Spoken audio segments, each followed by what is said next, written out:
Well, welcome, one and all. Hello, hello. This Hi. is Just Massage Therapist Podcast. We are just massage therapists, and these are just our opinions, and we are just delighted to see you. I'm getting the live ready for Instagram right now. Give me uno momentito. I think that there was an update to Restream, which has made it a little easier to do this stuff, which is kind of cool. Winning. And paste and save. Oh, this is always the fun part at the very beginning is getting all of this stuff done. Okay, sending data and almost time to click the go live. Still sending data. Ooh, there we go. And we are live on Instagram as well. Woohoo! No Instagram. Yay! So I think the whole Instagram thing has been actually figured out. Winning. Yeah, that's very exciting. So if you are joining us on Instagram, we will see the chats by going back and forth on Instagram. If you're here with us in Twitch or YouTube, we'll be able to see your comments right in the stream, which is very exciting. Hello, hello, hello. It's very nice to see you again. Oh, and of course, if you are joining us after the fact and you are watching us later on, please, shout us out in the comments, say hi, whatever, we're here. We'll respond eventually. Um, so yeah, Cora, what are we talking about today? Connective tissues.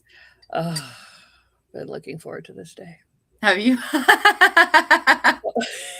You and I have you and I have talked about connective tissue like ad nauseum. It's one of our favorite topics, I think. Not wrong.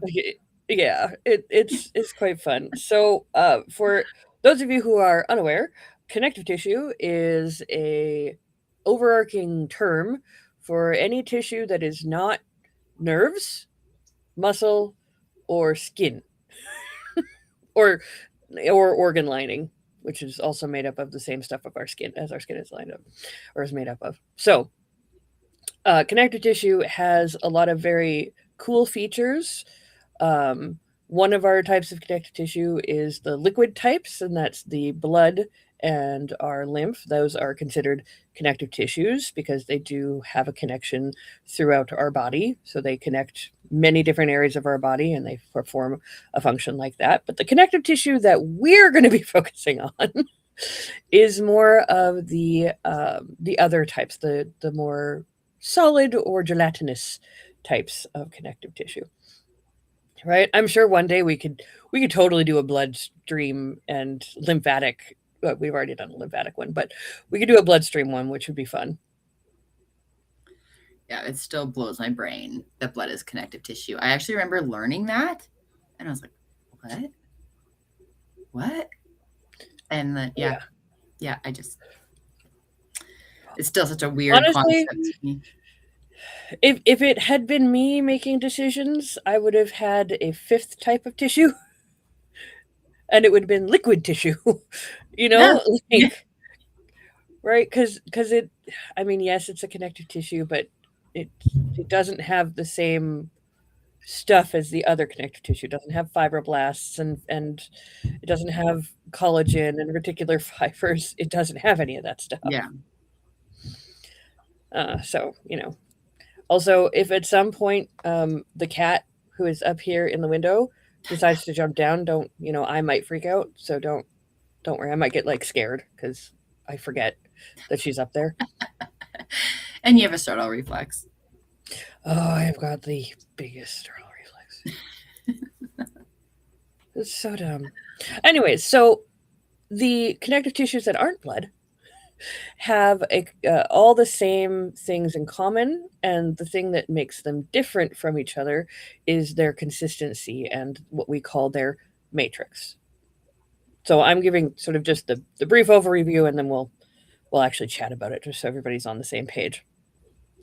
So all connective tissue has the uh, the matrix, which is the ground substance, and that's going to be either a liquid, like with blood, a gelatinous semi solid, or a hard um, solid structure, like bone. Bone is a connective tissue with a solid structure. Each type of connective tissue has its own very specialized cells. In blood, it's our blood cells. in in bone, it is osteo cells or bone cells. In cartilage, like the stuff in your nose and ears, it is chondro cells or chondrocytes. They are cartilage cells. And then in every single connective tissue, save for the blood, you have the general cells, and those are fibroblasts. And fibroblasts create the connecting structures, these wonderful things. So they're the things that live inside of the ground substance. And fibroblasts create our collagen. A lot of you have probably heard the word collagen, but have absolutely no idea what it is. So we're going to get into that. It has elastin, which is another fiber that you're going to be created from fibroblasts. And then reticular fibers, which are basically just crappy collagen. That's what I call it. I call it crappy collagen. It's collagen free. It sucks, but it plays a role. It does. Right? And if you look at the different structures, the fibroblasts have to move inside of that ground substance somehow.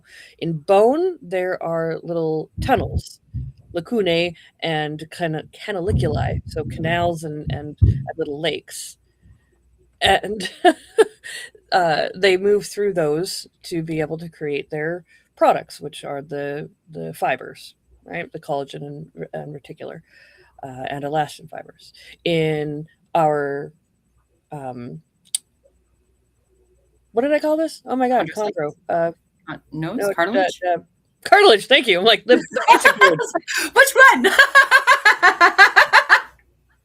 That's so funny. The basic word because I couldn't remember the basic word for some reason. Um, in the cartilage, that substance is a little bit. It's hard, but it's not super hard. So the fibroblast can actually move through it a little bit easier than with bone and having to go through little tunnels. And then in things like our tendons and our ligaments and our fascia, there's even less hard structure. You can see That's incoming, Chelsea. Just I see it. Yeah, I see her. I see okay. her. Those structures have even more of a gelatinous type. Uh, some of them are a little like a little harder because there's a lot more fibers. Some of them are a little more gelatinous because there are less fibers.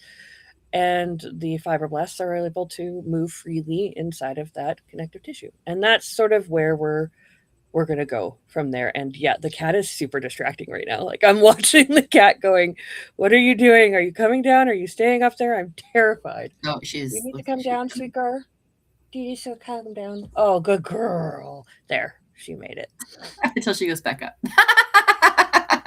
Yeah, she'll come back in and she'll go back up. No, she's got to get past the dog, which terrifies her. Yep, there she goes. She made it past the dog.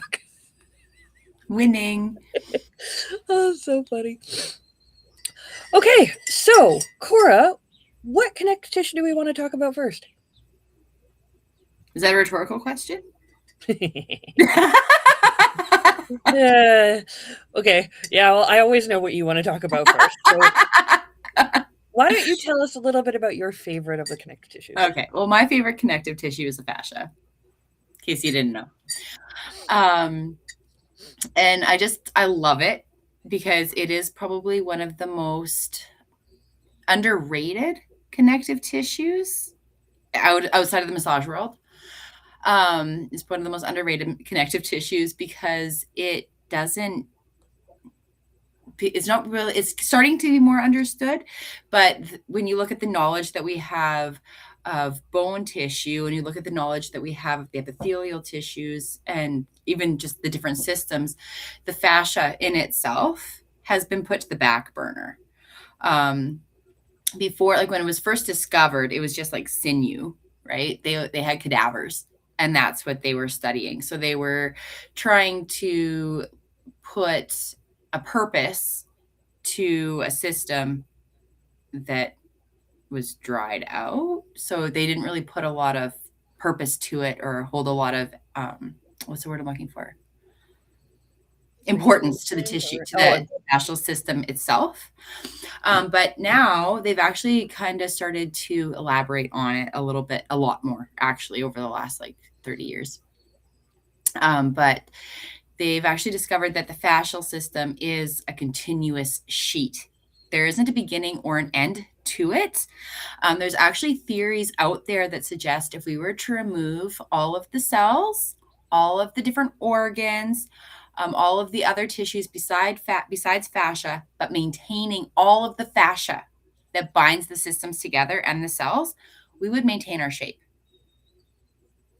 So I find that very fascinating because it really gives you an idea of how three-dimensional and continuous the fascial system actually is.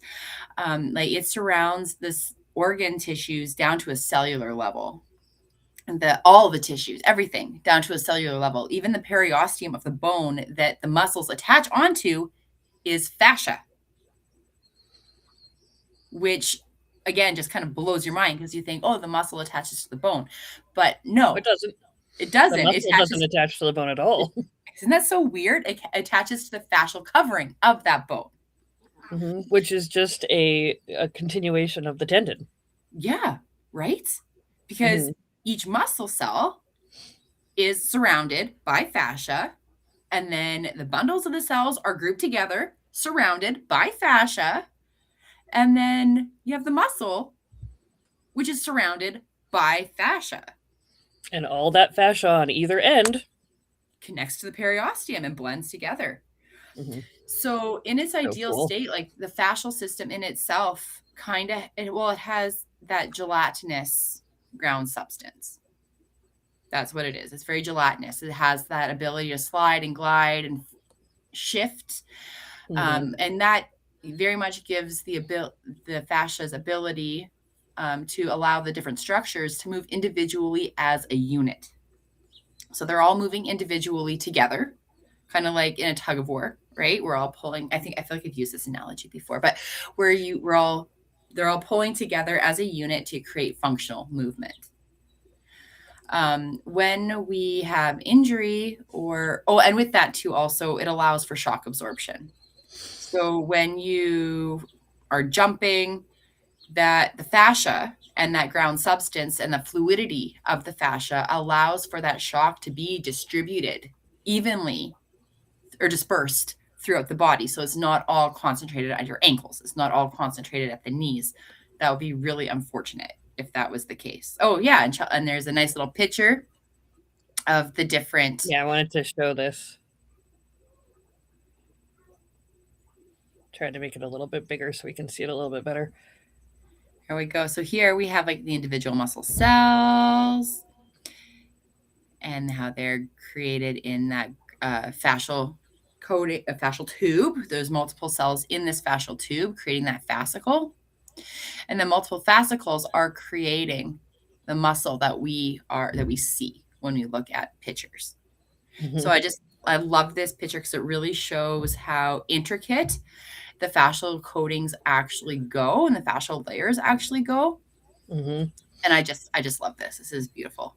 It's a beautiful picture, and you can see how all of that fascia, from the endo to the peri to the epi, which are all the names of the individual types of connective tissue surrounding each, all come together to form the tendon, which then connects into the tenoperiosteal junction. So that periosteum on the outside is connective tissue that it connects into. So cool. And It's this so freaking cool. it's so amazing. And this is the same structure in everything. Hmm. Like the organs have this structure, bones have this structure, you name it. This is how the Yeah. body is built. Oh, I can find one with the organs. So keep talking. Let me find a organ one. So with that gelatinous layer, oh, sorry, I have a little buddy here. I'm just going to Dilophosaurus. Um, Dilophosaurus! I That's so apologize. funny. Uh, if this is the first time you're watching our live, this happens all the time. We get distracted by the little things around us. And I hope that that doesn't bother you. If it does, you can leave a comment and we'll tell you we don't care.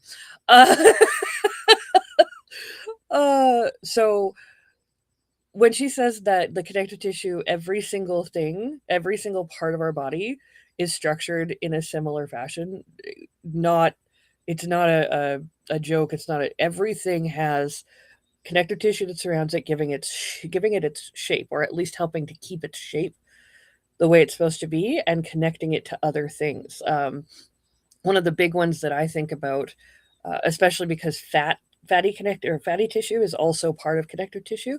So what we call adipocytes or adipocytes, depending on who you talk to, they hold all of the lipids and the fats that we aren't using in the current moment that sit in various areas of our body.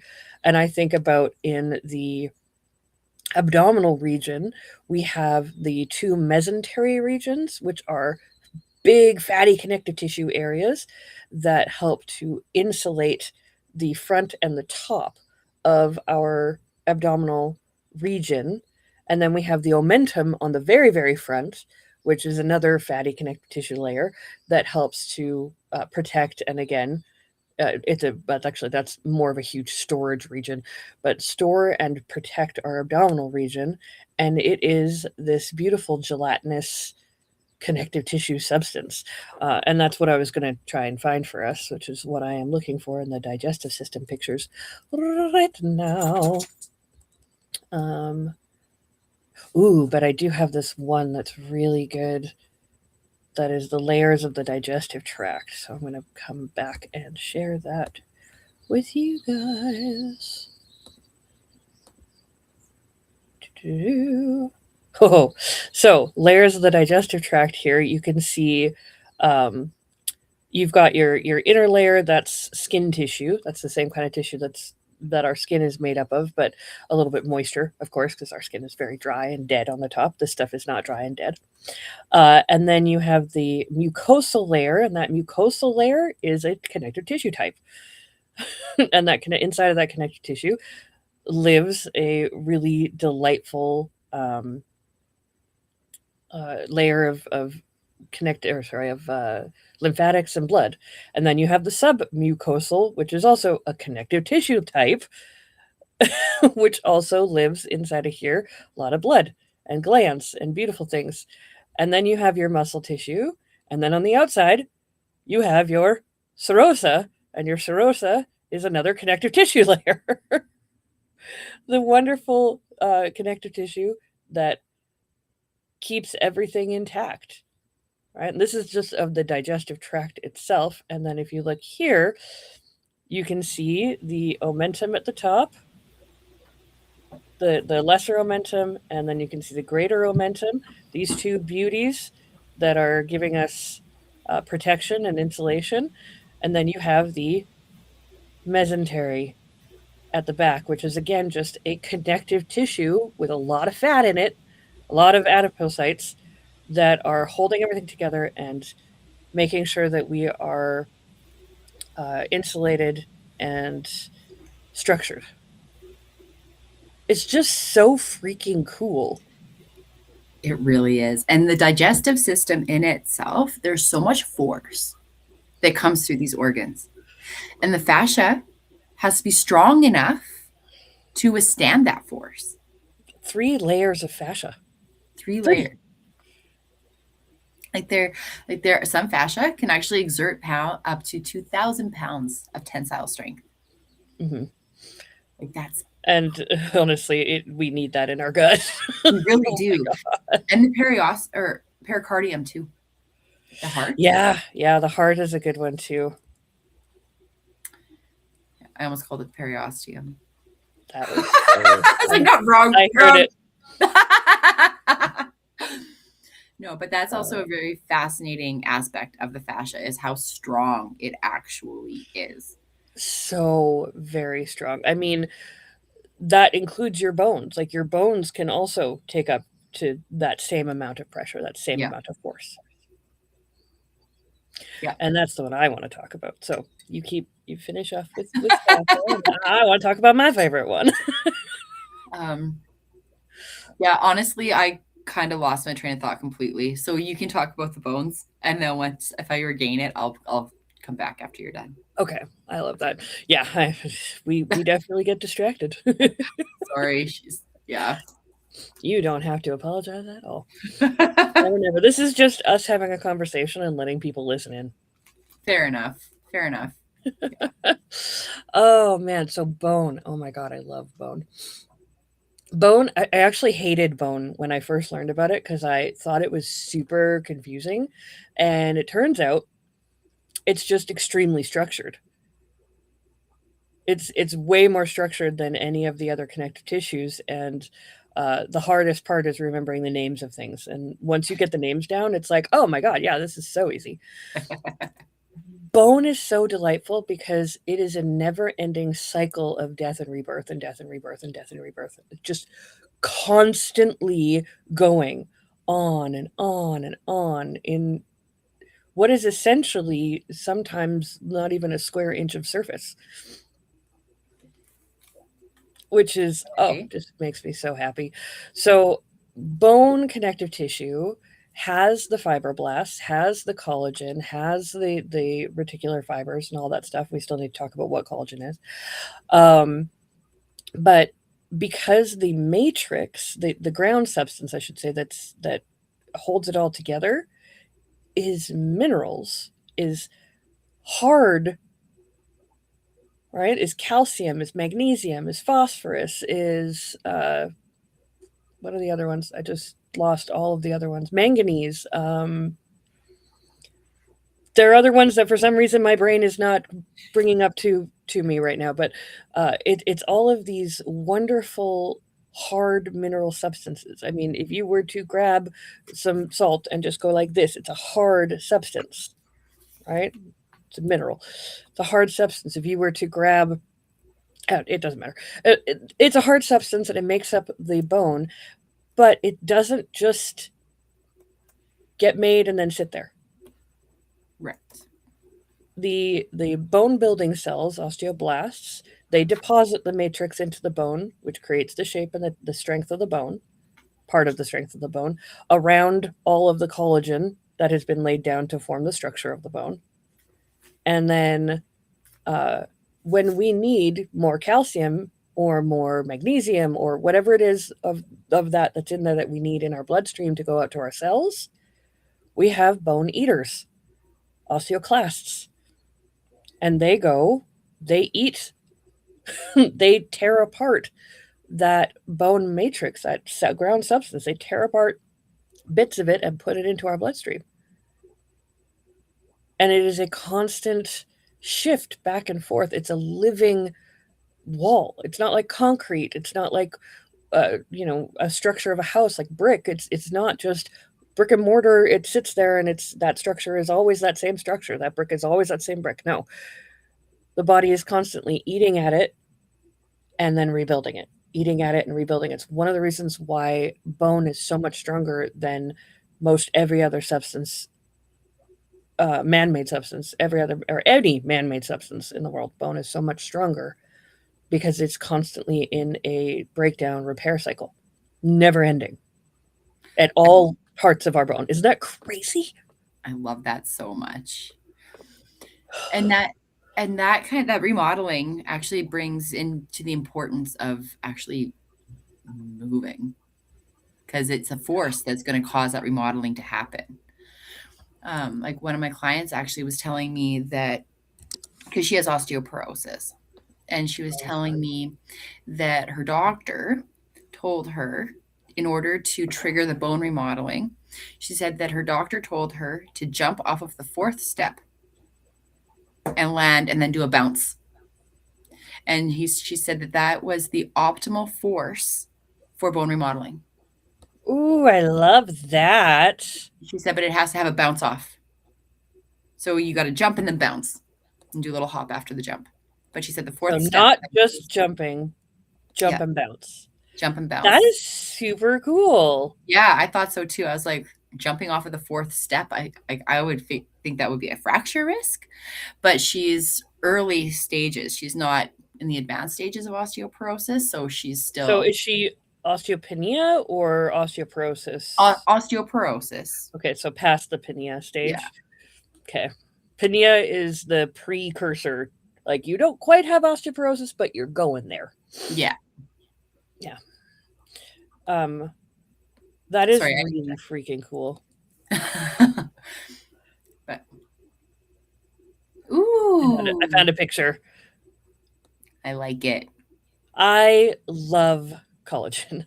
I think it's fantastic. So collagen is it's a protein. It is a very specific sequence of amino acids that all wind together, weave together, right? So there's one single collagen molecule, and that one collagen molecule goes in with a bunch of collagen molecules to create a collagen fiber. That right there provides our tensile strength for all of our connective tissue, save for blood.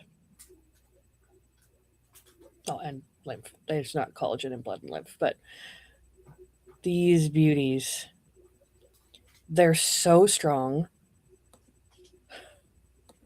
And tensile Freaking strength creepy. is the amount of force that the tissue can withhold without breaking. Mhm.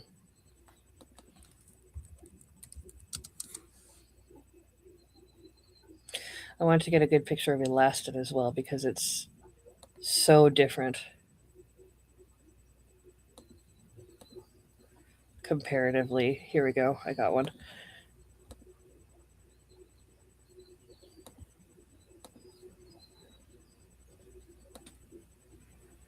That is elastin. You can see that when it is relaxed, it looks kind of kinked up and whatnot, connected together, but kinked and shortened. But then it has the ability to stretch and extend and Like go an straight, elastic band. basically. And then when it relaxes, it goes back to the relaxed state. So collagen creates our strengths, our tensile strength, the ability to withstand stretch, whereas elastin allows us to actually stretch and bounce back to our relaxed state. Super fun. Reminds me of Yeah, like it's organized chaos. basically, yeah. And they work together in every single type of our connective tissue except for blood. And the blood vessels have all of this. Yeah, they But do. the blood itself is not that. Could you The imagine liquid part is not that. just like whoop? That'd be unfortunate. Yeah, that would be. I feel like we'd have a lot more blood clots. Maybe. It's a little bit.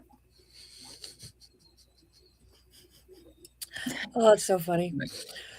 Oh, I love this stuff. Honestly, we could have like an entire series just on the different types of connective tissue, just talking about each one individually. Yeah. Without distractions. No, it would still be with distractions. Are you kidding Fair me? enough. Fair enough. Fair enough. I love everything that has to do with connective tissue. Bone gets stronger the more you stress it out, as long as you don't overstress it. Mm-hmm. And when you're healing after the first couple of days, it gets, well, I'd say maybe the first week, but the first couple of days you want to start moving after those first 2 days, regardless, Yeah. because the area that's being fixed needs to know what stresses it's fixing for. And if you don't move, it's just going to haphazardly lay things down instead of laying them down for the stresses that it actually has. Well, and that's just it. And that's like where the like that's where the fascia comes in, right? Because it's organized chaos. That picture, the elastin, brought me back on my track. um, it's that organized chaos. So it does reorganize itself all the time, but it organizes itself along the lines of stress. So your fascial restrictions and my fascial restrictions, even though we're both registered massage therapists, they are going to be completely different. Oh yeah. Completely different because our mechanics are going to be different. Our activities are different. We have completely different lifestyles. And that's just something to where it's important when you are working with the connective tissues. You can't put everybody in a cubicle and be like, oh, you have this condition, we'll say tennis elbow, just throw it out there. So everybody who has tennis elbow is going to fall into the same cubicle. No. That's not the case. Uh-uh. No. My husband and my boss both have it, and they're very different. Yeah. It's a thing. Because there's different activities that brought it on, right? Your boss is an esthetician. Mm-hmm. And your husband is manual labor. Mm-hmm. Yeah. So different. Very different. The mechanism that the injury happened with, very, very different for them both. It's quite fun.